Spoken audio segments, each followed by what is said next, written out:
ഓം നമോ ഭഗവതേ വാസുദേവായ. പ്രണവം അസ്ട്രോ ചാനലിലേക്ക് എല്ലാവർക്കും സ്വാഗതം. ആദ്യമായിട്ടാണ് നമ്മുടെ വീഡിയോ കാണുന്നതെങ്കിൽ സബ്സ്ക്രൈബ് ചെയ്യുവാനും ഷെയർ ചെയ്യുവാനും മറക്കരുത്. കൂടാതെ ജാതക സംബന്ധമായിട്ടോ നക്ഷത്ര സംബന്ധമായിട്ടോ എന്തെങ്കിലും സംശയം തോന്നുന്ന പക്ഷം എൻ്റെ ഈ വാട്സപ്പ് നമ്പറിൽ ബന്ധപ്പെട്ടുള്ളൂ. ഞാനിവിടെ പറയുന്നത് 2026 വിഷുഫലത്തെക്കുറിച്ചാണ്.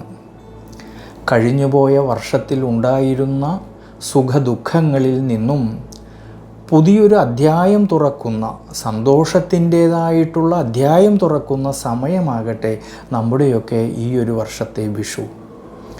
ഈ ഒരു വർഷക്കാലം നമ്മുടെ ദൈനംദിന ജീവിതത്തിൽ ശ്രേയസ്സും അഭിവൃദ്ധിയും സന്തോഷവും സമാധാനവും സർവേശ്വരകാരകനായിരിക്കുന്ന ജഗദീശ്വരനിൽ നിന്നും ഉണ്ടാകട്ടെ എന്ന് പ്രാർത്ഥിച്ചുകൊണ്ട് മേടം രാശി മുതൽ മീനം രാശിയിൽ ജനിച്ച ഓരോരോ രാശിക്കാർക്കും ഉണ്ടാകുന്ന ഗുണദോഷ ഫലങ്ങളെക്കുറിച്ചാണ് ഞാനിവിടെ പറയുന്നത്.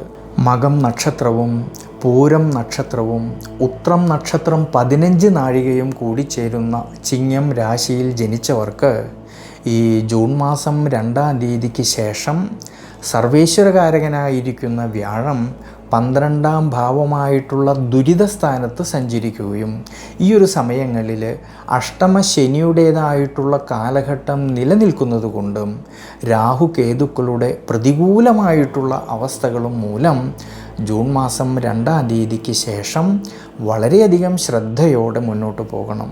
എന്തൊക്കെ വിഷമതകൾ മനസ്സിൽ തോന്നിയാലും ആത്മവിശ്വാസത്തോടു കൂടി അതിനെ അതിജീവിക്കുവാനുള്ള മനോബലം വേണ്ട ഒരു സമയമാണ്.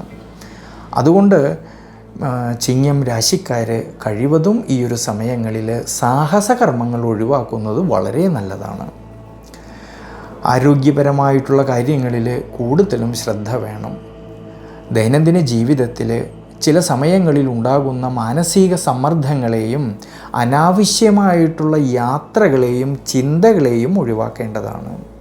പൊതുവെ സാമ്പത്തികപരമായിട്ട് അനുകൂലമായിട്ടുള്ള സാഹചര്യങ്ങളെല്ലാം ഉണ്ടാകുമെങ്കിലും ചിലവുകൾ നിയന്ത്രിച്ച് മുന്നോട്ട് പോകേണ്ടതാണ് ഈ ജൂൺ മാസം 2-ാം തീയതിക്ക് ശേഷം.